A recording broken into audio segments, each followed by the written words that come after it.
রাজনৈতিক সংঘর্ষে গত কয়েক বছরে বারবার রণক্ষেত্রের চেহারা নিয়েছে বীরভূমের মাখরা গ্রাম। তাতে রাশ টানতেই এবার গ্রামে এই ওয়াচ টাওয়ার বসালো পুলিশ। সূত্রের দাবি 50 ফুট উঁচু এই ওয়াচ টাওয়ার থেকে মাখরা সহ 5-7টি গ্রামে নজরদারি চালানো যাবে।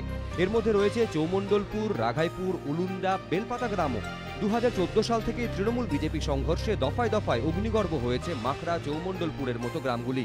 দাপিয়ে বেড়াতে দেখা গিয়েছে মাস্কের বাহিনীকে।